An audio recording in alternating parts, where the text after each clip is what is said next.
Mid-Atlantic, May 1943. Aboard the German submarine U-954, the captain prepared a routine encrypted status report. In the damp confines of the radio room, the operator tapped out the brief message to U-boat command in Lorient. It was a fleeting transmission, a few seconds of Morse code crackling across the ocean. To the crew, it was a mundane act of communication. It was, in fact, a death sentence minutes later, materializing from the rain and fog as if conjured. The silhouettes of British destroyers from Escort Group B7, HMS Bulldog and HMS Broadway, charged directly toward their position. There had been no radar contact, no sonar ping. Yet the warships knew exactly where to look. Depth charges plunged into the water, and the sea erupted. U-954 was destroyed with all hands. The captain's final act, using his radio, had drawn a perfect electronic target on his own submarine. This was not luck or clairvoyance. It was Huff-Duff, high-frequency direction finding. By war's end, this silent, invisible hunter was directly responsible for the sinking of at least 246 German U-boats. It turned Admiral Karl Donitz's greatest tactical strength, his tight, centralized radio control of wolf packs, into his fleet's single most fatal vulnerability. The U-boats, masters of stealth and ambush from the deep, were being systematically hunted and killed by the sound of their own voices leaking into the ether. It was a catastrophic defeat engineered not by bigger guns or thicker armor, but by smarter ears and sharper minds. But how did a simple directional antenna become the deadliest anti-submarine weapon of the war, and what does its story reveal about the hidden battle of wits that truly decided the Atlantic? The terrifying efficiency of the German U-boat Wolfpack was built on a web of high-frequency radio signals. Admiral Karl Donitz's revolutionary rudal tactic required constant, lightning-fast communication. A lone U-boat spotting a convoy had to immediately radio its position and course to headquarters in Lorient, France. BDU would then triangulate the report, coordinate the converging attack of dozens of submarines spread across hundreds of miles, and issue precise attack orders, all via encrypted Morse code bursts crackling over the ocean. As Donitz himself wrote, this wireless network was the prerequisite for success. Without it, the wolves were just isolated hunters. The Germans placed immense faith in two pillars of security. First, the Enigma cipher machine, which they believed rendered their messages unreadable. Second, the brevity of their transmissions. A skilled U-boat radio operator could send a vital contact report in under 20 seconds, a blink in the radio spectrum. German naval doctrine held that such short bursts were immune to the slow, cumbersome direction-finding technology of the pre-war era. This was a fatal technological arrogance. They believed they were orchestrating a silent, invisible orchestra, when in reality, every key tap was a shout into a darkening room. Compounding this was Donitz's centralized command culture. He was the lion, controlling his packs from his headquarters. This created a predictable, machine-like pattern of radio traffic sighting reports, shadowing updates, assembly orders. The U-boats were not just using radio, they were enslaved to a communication schedule that broadcast their operational heartbeat to anyone who could learn to listen for it. This was the peak of documented German confidence, a masterful tactical system built on what they believed was an inviolable, secure communications network. They could not conceive that an enemy might bypass the content of their messages entirely and simply weaponize the act of transmission itself. While Donitz built his radio web, British scientists, still reeling from the fall of France, were working on a desperate countermeasure. In the archives of the Admiralty's signal establishment, the first diagrams for a high-frequency direction-finding receiver show a device designed to catch the lightning-fast signals the Germans thought were safe. For the first 3 years of the Battle of the Atlantic, the Allies were hunting ghosts. Their primary underwater detector, ASTIC sonar, was a blunt instrument. It had a maximum effective range of barely 1,500 yards and was utterly useless against a U-boat cruising on the surface, its standard position for high-speed travel and shadowing convoys. At night or in fog without radar, an escort was blind. A U-boat could sit just over the horizon, invisible, transmitting its contact reports and coordinating attacks with near-total impunity. The result was catastrophic. In 1940-42, U-boat wolfpacks slaughtered convoy after convoy. Millions of tons of vital shipping, food, fuel, munitions, plunged to the bottom. The Allies were losing the war of attrition. They needed, desperately, a way to reach out beyond the tiny bubble of Aztec and the limited horizon of visual sight. They needed to find the U-boats when they were most operationally active and, ironically, most vulnerable, the moment they broke radio silence. The requirement was extraordinarily difficult. A system that could instantly detect a U-boat's fleeting high-frequency transmission, accurately determine its line of bearing within mere seconds, and do so from the deck of a small, rolling warship like a corvette or destroyer, hundreds of miles from land. It wasn't enough to know a U-boat was somewhere. They needed to know which way to charge, right now. Solving this puzzle meant turning the invisible hunter into the visible prey. It meant breaking the Wolfpack system at its brainstem, the radio signal. This was the documented Allied crisis. Tactical blindness and defensive desperation in the face of a relentless enemy. Yet within this crisis, a radical electronic solution was being forged in secret laboratories.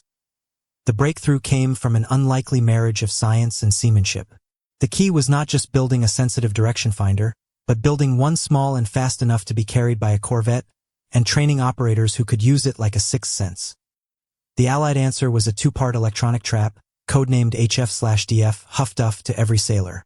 Its genius lay not in breaking codes, but in exploiting the simple physical fact of a radio transmission.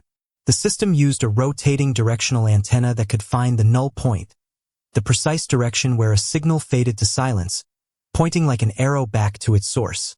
This technology was deployed in a devastating one-two punch.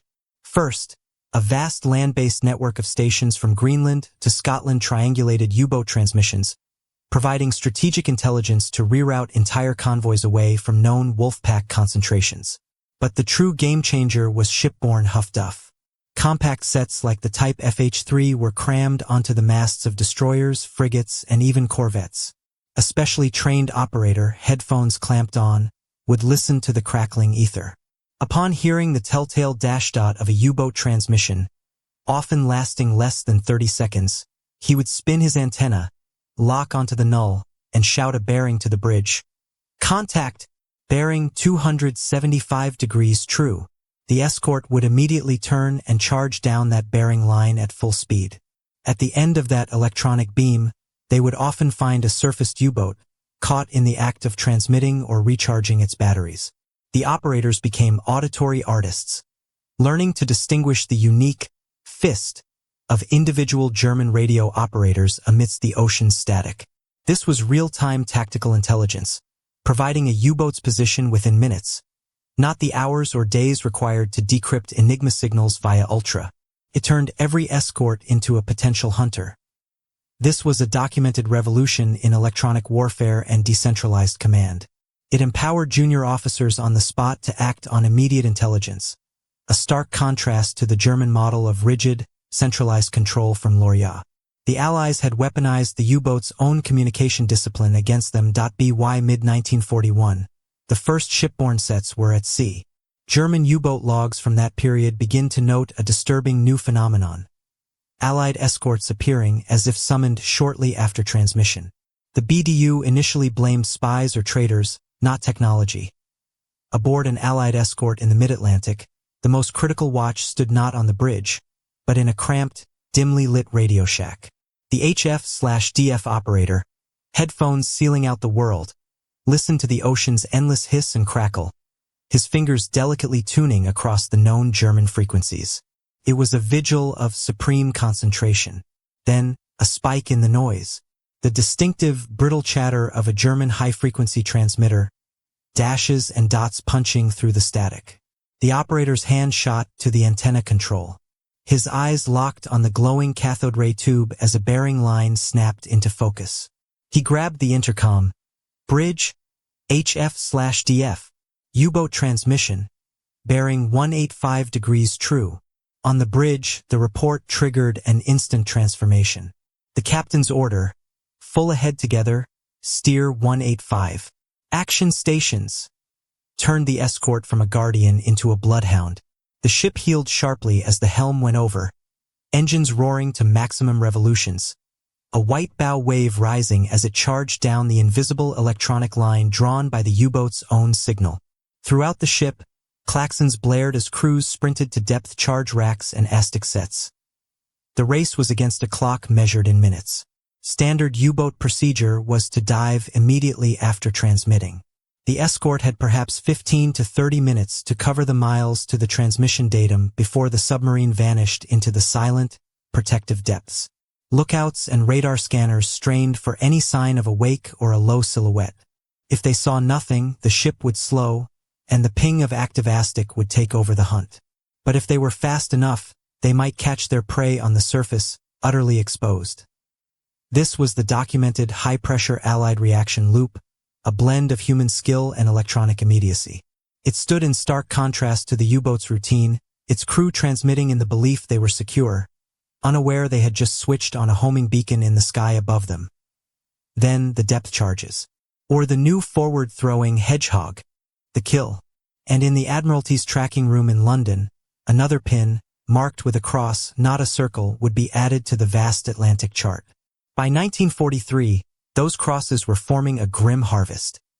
May 1943, Black May, was the month the Atlantic War turned. In 31 days, 41 U-boats were sent to the bottom, a loss rate that became instantly unsustainable. This was not the result of a single weapon, but of a kill chain perfected by the Allies, and HF/DF was its critical first link. The lethal sequence is exemplified by the fate of U-569 on May 22. A land-based HF/DF net provided a general fix, steering the American escort carrier USS Bogue and her hunter-killer group into the U-boat's patrol area. When U-569 spotted the convoy and dutifully radioed its report, the shipborne HF/DF operator on the destroyer USS Sands caught the transmission. An instant bearing was relayed to Bogue's flight deck. Within minutes, Avenger torpedo bombers were vectored down the exact bearing line, finding the U-boat still on the surface. Depth charges fell. U-569 was destroyed. This was the system in microcosm: strategic HF/DF guidance, tactical HF/DF homing, and aerial or surface finish. The German High Command was plunged into crisis and confusion. The BDU War Diary reflects mounting shock. Donitz wrote of the enemy's unprecedented locating ability and, crucially, suspected a miraculous new airborne radar. He never fully grasped the extent of shipborne HF/DF. By month's end, he was forced to issue the unthinkable order: withdraw the wolf packs from the North Atlantic convoy routes. It was a strategic admission of defeat. The Allies had won the tonnage war. The 246 figure is the grim, long-term arithmetic of that defeat. It is the conservative post-war estimate of U-boats whose destruction was directly attributable to HF/DF providing the vital initial contact. It represents a systemic, relentless attrition that drained the Kriegsmarine of its most valuable asset: experienced crews. For every U-boat lost, a hand-picked team of 50 men, trained over years, vanished. HF/FF didn't just sink submarines, it gutted an irreplaceable human weapon. This was the documented Allied triumph: a coordinated, technology-enabled slaughter that leveraged every advantage, intelligence, air power, radar, upon the lightning-fast cue provided by the Huff-Duff bearing. It stands in stark contrast to the verified German collapse, a force rendered tactically blind and strategically neutered by a technology it fatally underestimated. The U-boat war continued, but its peak threat was broken.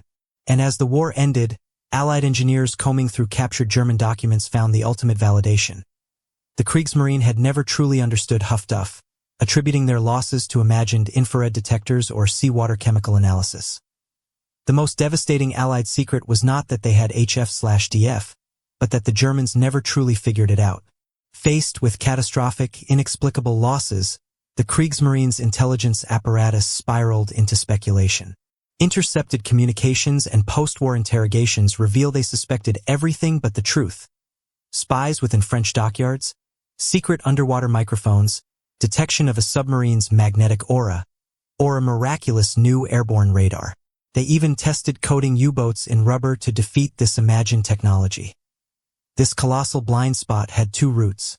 First, technical arrogance. German radio scientists considered accurate direction finding of a fleeting 20-second transmission from a rolling ship to be near impossible. They underestimated Allied electronics and never conceived of the compact, shipborne FH-3 antenna. Second, cryptographic overconfidence. Their faith in the Enigma cipher was so absolute that they dismissed the possibility their signals were being exploited at all. They were looking for a leak in their message security, not a beacon in their operational behavior. The countermeasures they did eventually adopt were tragically futile. They imposed radio-silent patrols, which crippled the Wolfpack system. They belatedly developed the courier burst transmission system, squeezing a message into a 0.4-second burst, but it was not widely deployed until late 1944, long after the decisive battles were lost. When shown a captured FH-4 antenna after the war, German engineers were reportedly stunned by its simplicity. They had been defeated by a device they deemed technologically unfeasible. This was a documented intelligence failure of historic proportions, a catastrophic case of technological myopia and institutional arrogance. The Germans built a complex, elegant tactical system, only to have it unraveled by a relatively simple device that weaponized their own central command principle. The contrast between the verified, devastating simplicity of the Allied solution and the convoluted German misdiagnosis could not be more stark. The immediate victory was the security of the Atlantic lifeline. But the legacy of Huff-Duff extended far beyond the war, fundamentally reshaping the nature of naval warfare and electronic intelligence. HF/DF did more than win a battle. It inaugurated a new domain of warfare. Its success cemented electronic support measures, ESM, the interception and location of enemy emissions, as a core naval discipline on par with gunnery or navigation. It created the blueprint for the modern signals intelligence, SIGINT ship and aircraft, platforms dedicated to listening in the silent war of the electromagnetic spectrum. The Cold War underwater struggle between NATO and Soviet submarines was its direct descendant. The hunt for silent Russian boats relied, and still relies, on advanced descendants of HF/DF and other passive detection methods. The paramount lesson drilled into every submarine commander after 1945 was the one the Kriegsmarine learned too late. Radio silence is life. The cat-and-mouse game had moved into the realm of photons and electrons, where the first side to transmit often lost. Technologically, HF/FF was the direct progenitor of the global communications intelligence, comment, and direction-finding architecture that defines modern espionage and military intelligence. From the sprawling antenna fields of Men with Hill to the sleek systems on drones and satellites, the core mission, find the transmitter, decipher its purpose, was defined in the Atlantic convoy battles. While less famous than radar or the breaking of Enigma within naval and intelligence circles, HF/DF is revered as a quiet war winner, the tool that turned the U-boat's greatest strength into their fatal flaw. This documented Allied leap into the age of electronic warfare, the birth of a systematic approach to fighting in the spectrum, stands in stark contrast to the German technological dead end. They poured resources into bigger U-boats and advanced torpedoes while the decisive battle was being lost in a realm they didn't fully perceive. The Allies mastered the invisible battlefield. The Germans remained trapped in the tangible one. Historians of technology and strategy now see Huff-Duff not just as a clever gadget, but as the moment when the invisible electromagnetic spectrum became a decisive battlefield. A wilderness of mirrors where the silent listener held the ultimate advantage. HF/DF stands as a landmark in the history of conflict, embodying three profound shifts. First, it was a masterpiece of the Allied Wizard War, where victory was engineered in laboratories as much as on battlefields. At the Admiralty Signal Establishment, physicists and engineers developed a weapon that killed not with explosives, but with information, a pure product of the scientific war effort that neutralized entire U-boat fleets. Second, it was the perfect complement to the legendary ultra-secret. While Bletchley Park deciphered the content of German messages, HF/DF provided the critical location of the sender. Together, they formed a devastatingly complete picture, knowing what Donitz intended and where his boats were to carry it out. This integration of intelligence sources created a model for modern, all-source fusion that remains the gold standard. Most importantly, HF/DF is a timeless lesson in asymmetric advantage. The Allies did not build a better U-boat. They built a better counter to the U-boat system. They identified the Wolfpack's central nervous system, its radio network, and attacked it directly. They turned a German strength, tight, centralized command, into a catastrophic vulnerability. As historian Clay Blair assessed, It was a war winner that enabled the devastating Allied counterattacks. It teaches that in modern war, the most effective target is often the enemy's process, not just his platforms. This documented legacy represents the birth of sophisticated information warfare, the understanding that battles are won by controlling and exploiting data flows. It stands in permanent contrast to the German failure. The Kriegsmarine excelled at tactical innovation within its paradigm, better torpedoes, snorkels, but failed to see its own overarching system as a holistic target vulnerable to a new form of attack. The Allies thought in systems. The Germans, for all their operational brilliance, thought in components. So what is the ultimate silent lesson from this story of radios, bearings, and 246 lost submarines? The ultimate lesson of Huff-Duff is eternal. In the modern age, secrecy lies not just in encrypting your message, but in hiding the fact you are communicating at all. The Allies won the Battle of the Atlantic not by building better ships, but by building better listeners. They attacked the U-boat's information loop, the very system that gave it power, and the U-boat sank. The Germans never expected it because they fought a war of steel and cryptography. The Allies won it with physics and real-time analysis. It was a defeat of imagination, a failure to see that the electromagnetic spectrum had become a battlefield more decisive than the ocean's surface. This story is a tribute to the unsung heroes. The operators in the rolling shack, the scientists in the lab, the analysts in the tracking room, the quiet professionals whose war was waged with oscilloscopes and headphones, and who saved countless lives by mastering the silent hunt. The final verdict from the U.S. Navy's own analysis is unambiguous. High-frequency direction finding was the single most important tactical innovation in the Allied anti-submarine arsenal. Its contribution to the destruction of over 200 U-boats fundamentally altered the course of the Battle of the Atlantic. This story is encoded in Admiralty technical reports and U-boat loss registers. If you want to discover more incredible true stories of the secret technology that won World War II, subscribe. We tune into the hidden frequencies of history. Next time, we'll reveal another electronic ghost, the Ghost Army of World War II. How 1,100 American artists and sound engineers used radio deception and inflatable tanks to fool the entire German army is a story of illusion that changed the war. History transmits a warning. Beware the enemy who listens. For in the crackle of your own voice, they may have already drawn the bearing line to your doom.